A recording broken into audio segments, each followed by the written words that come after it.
Well, we wanted to make a dark, delicious, twisted film that you're not quite sure where it's going or where you're meant to go with it.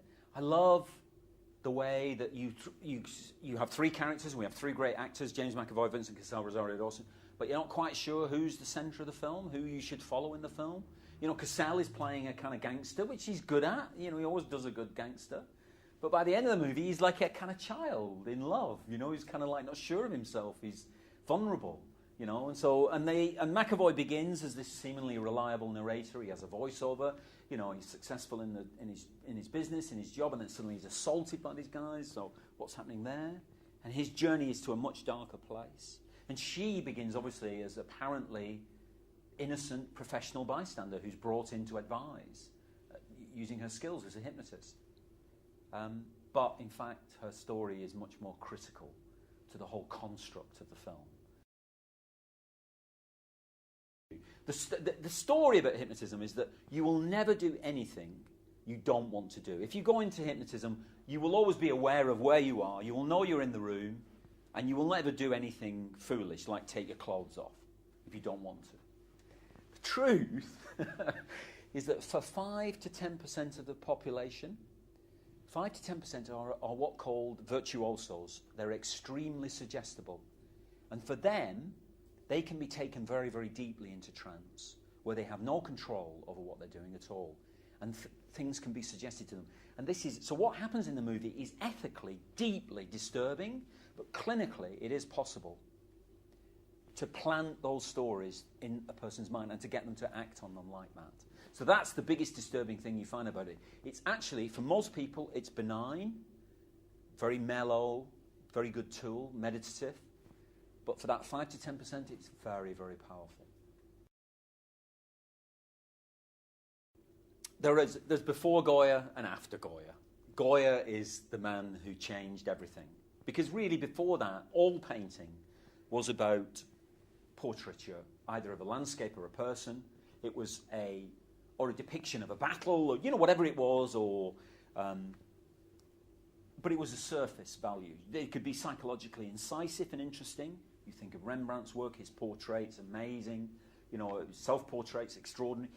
But they're the surface. Goya went in here like that. He's the first painter to say, no, you can paint in here as well.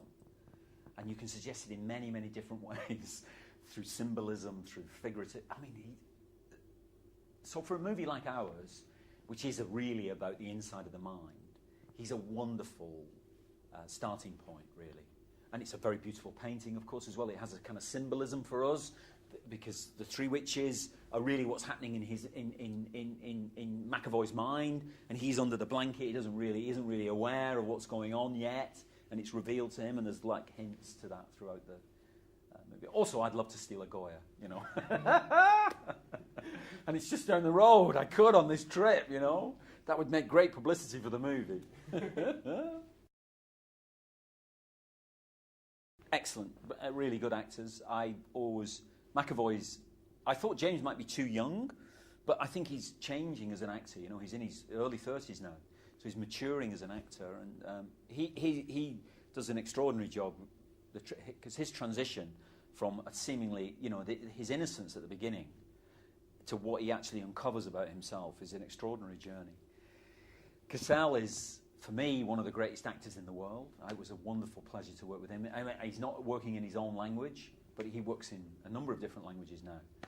He works in French, in Spanish, in Portuguese, and in English. So thank God. So he was wonderful. That was a dream come true for me. And she's always someone that I've wanted to work with. I've always thought she's one of those. There are quite a few of them actually in America. There aren't the parts for these women. They have the talent like the men have, of course. But there aren't the parts. There just aren't the parts to go. And she's always someone who I thought has been undervalued. She's always good in everything she does, whether it's in Unstoppable, everything from Kids to Unstoppable, all different range of parts and everything like that.